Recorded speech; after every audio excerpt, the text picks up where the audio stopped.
大家好，我是小夏。今天这期视频的主题就是，如果在开始创业或者副业赚钱的时候，你第一步到底应该做什么？很多朋友呢都会留言问我们说我也想搞副业，无论是买房子、买股票，还是说拍视频、做电商，那我应该怎么开始呢？我应该看一些什么书呢？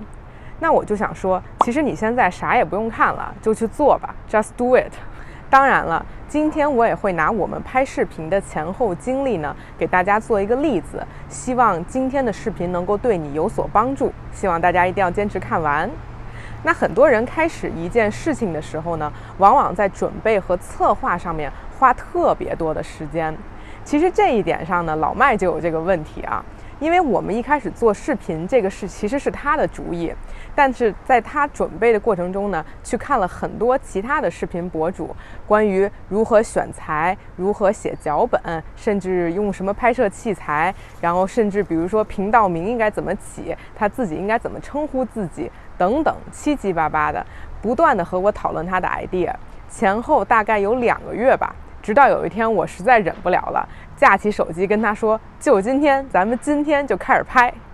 我这并不是在说不要做准备工作啊，而是说不要做过多的准备工作，因为执行力其实才是制胜的关键。比如你可以给自己定一个准备的期限，或者呢，你可以定一个黄道吉日，作为那天一定要第一次开始尝试的日期。这样到了那天呢，你就知道无论如何你都必须要开始行动了。那我相信看我们这个频道的你呢，肯定关注了很多知识型博主，但是无论你听到了什么，你不去做，不去行动，那你就永远是停留在听到这件事情，其实就相当于浪费时间。那样的话，你看这些知识型的视频和你看一个搞笑视频其实没有区别的。只有真正的在你尝试了以后，你才会形成自己的经验，摸索出来一套你自己的方式，这才是真正的学习。还是拿我们自己的事情做示例吧。我们一开始拍视频的时候呢，走的是美食做饭的路线。当时呢，觉得这类视频比较容易上手。现在当然大部分做饭的视频已经都删了啊，可能只有 B 站上面还有几期吧。一般美食类的视频呢，对拍摄的要求比较高。当时我们用了1台相机、2台手机、3个三脚架，做了也有20期视频的时候呢，就觉得做不下去了，因为那不是我们自己真正的兴趣点。考虑了1周以后呢，我们俩就果断放弃了之前的路线，才开始了现在的这一系列视频。而且在我们转换路线的时候，其实也经历了一段让平台的算法重新定位我们的时候。因为算法呢是要根据你以前的观众群来分析你以后可能的观众群，而且你前期的粉丝呢也会经历一个淘汰换选的时期。其实本来也没多少粉丝吧，可能你还要承受每天掉粉的这个心理折磨。所以呢，转换视频的方向其实是非常困难的啊，尤其在你还是小号的时候。因为呢，这会加长你的数据积累的时期，也会加长呢没有人看你的这个时期。那这些经验呢，其实都是在我们自己真正开始做了以后，也总结了一段以前看别人的教学视频的一些知识，才慢慢摸索出来了自己的视频路线和风格。我相信在现在这个充满了娱乐和诱惑的世界，你没有花时间在追剧和看搞笑视频上面，放弃了短暂的娱乐，而看这些知识型的视频和博主，甚至像我们这么小的号都能够被你发现，那我相信你已经看过了很多知识类的视频了，已经很优秀了。其实你缺的并不是任何知识上的储备，而就是执行力。听到这里，你觉得我说的对吗？觉得我这一期讲得好的朋友，欢迎你给我点赞，希望你能够关注我们的频道。我和老麦的频道标语就是人生追求财富自由，我们会和大家分享一切与赚钱相关的话题，从职场到生活，从买房到理财，希望你能够订阅我们的频道，这样你就不会错过我们的更新啦。这里引用一个所谓的读书无用论啊，有人想知道我想开始投资副业赚钱，应该先看哪些书？但我就想说，如果你只是买了一堆书来看，最后其实就和你看了那么多的视频是一样，看完就完了的话，那比如基本上所有关心财富自由这个话题的人都可能看过《穷爸爸富爸爸》这本书，你也看，他也看，但你喝着奶茶看完了这本书，拿起手机继续刷一刷购物网站，看一些小视频，而他看完这本书，立刻开始尝试一些初级投资理财等等，最后的最后能一样吗？只有行动起来，才能真的把知识消化吸收。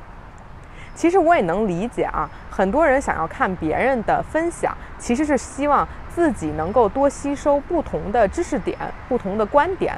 比如我之前呢，一直都是投资在比较稳定的指数基金、大盘股里面。最近呢，我也在考虑拿出几万块尝试一下个股。那我一样呢，也会去看好几个说美股的大号都怎么判断走势。但其实最重要的一点就是，没有任何人的经验能够让你稳赚不赔。所有做过投资、理财、创业的人都在某个时刻经历过失败和赔钱。你听再多的经验分享，也不代表你能做出毫无风险的选择。虽然说一定程度上可以降低风险吧，但是要降到多低，你才能够行动呢？风险和回报永远都是相互依存的。执行力这个事情呢，其实是体现在我们生活的方方面面的。我觉得执行力对立面呢，就是想太多。如果你想要提高自己的行动力，变得更果断一点，其实呢，从日常工作中也可以改善自己的一些行为。比如，你有没有遇到过，在开会的时候想到了一件事、一个 idea， 但是呢，你不知道该不该说，不知道说了以后别人会怎么想你，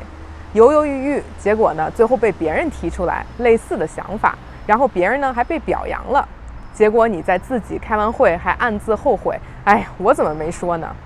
其实在美国这个社会上，很多做得比较成功的人都并不是比别人更聪明，而是 be loud， 就是大声地说出你的看法和观点。那中国同学在这一点上呢，经常就比较的含蓄，喜欢默默地做事情，希望能被上面的人发现。其实这真的太难了。我只说在美国的职场吧，你不勇敢地表达自己，就会有很多别人在发出声音，然后你就会被这些声音淹没了。其实你要做的，真的就只是说出你的想法而已，哪怕是先跟自己的老板说，在小型的会议上说，在组内的会议上说，再到更大的场合。千万不要怕说错话，就相当于不要怕承担风险，不要怕赔钱。你越害怕，就越不会迈出这一步，就不会发现更多的机会和可能。我希望我今天的视频没有做成毒鸡汤啊，因为其实执行力这个话题的本身就非常难说，因为它呢比较广。但其实我觉得所有的创业呀、工作呀等等，它的核心都是在强调行动力。也就是说，别说那么多了，赶紧做吧。老话说得好，实践出真知。真的，不管你想尝试什么副业，你有什么 idea， 你不执行，它永远都停留在 idea 这个阶段。我希望我今天的视频能够推你一把，让你下定决心去做某一件事情。希望大家能给我点赞、转发，有什么想法都欢迎给我留言。咱们下期再见，拜拜。